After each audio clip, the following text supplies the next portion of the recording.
I just wanted to pick up on something you said there about people taking pills or doing the diet. So I wanted to ask Dr. Wood, from your experience, do your patients accept the advice to change their diet and lifestyle, or are we all still looking for the magic pill?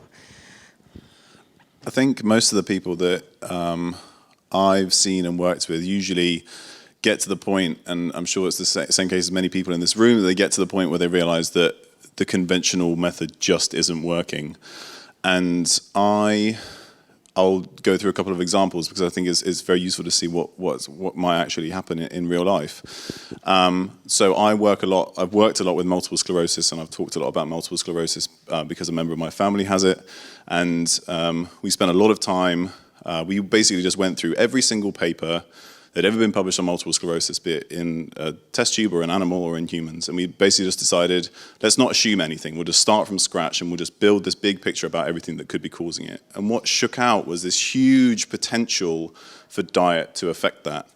And one particular thing that we saw, alongside many others, were the potential for antibodies against both dairy products and grain products can also cross-react against parts of the brain.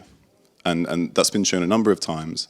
And so I have one patient that I work with occasionally, and she's a young girl, she's in her 20s, and she went from completely healthy to completely moribund in a coma within 2 weeks, something called fulminant MS, and it happens almost immediately. And she was essentially left to die. She wasn't given any drugs. They gave huge doses of steroids to just slow things down, and then they stopped. And we essentially, we fed her through a tube, and we just gave her real food. We essentially just gave her a paleo diet, and we whizzed it up, and we gave it through a peg. And over the last year, she has now been able to, she can stand up, and she can clean herself, and she can talk, even though she has a tracheostomy from all the years on the ventilator. And drugs didn't work for her. And you'll probably have seen somebody this week died from Tecfidera, which is a multiple sclerosis drug, from a side effect of that. And most of the multiple sclerosis drugs assume that multiple sclerosis is a primary autoimmune disease, but there's very little evidence that suggests that that's the case, and there's lots of other things that can feed into that.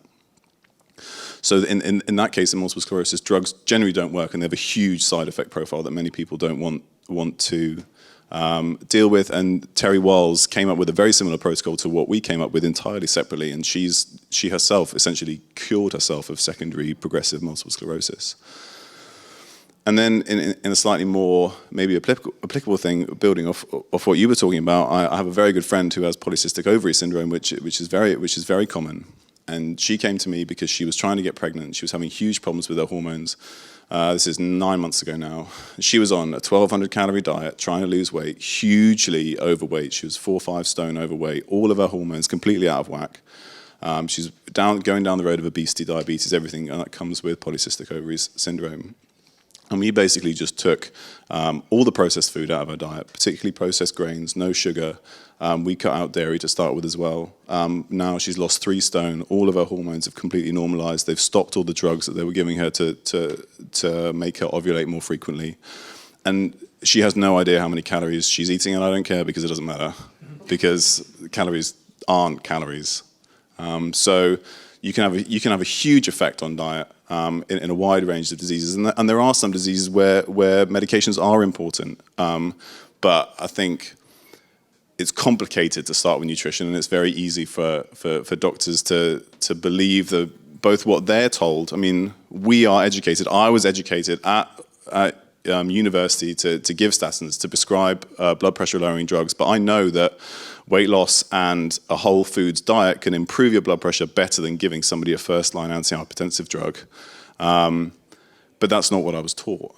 So, it's actually, you have to go out and educate yourself at the moment, and there's something that we'll just need to, hopefully the tide is changing with Dr. Malhotra. He's got a lot of publicity, and he's really working hard to prove that. So.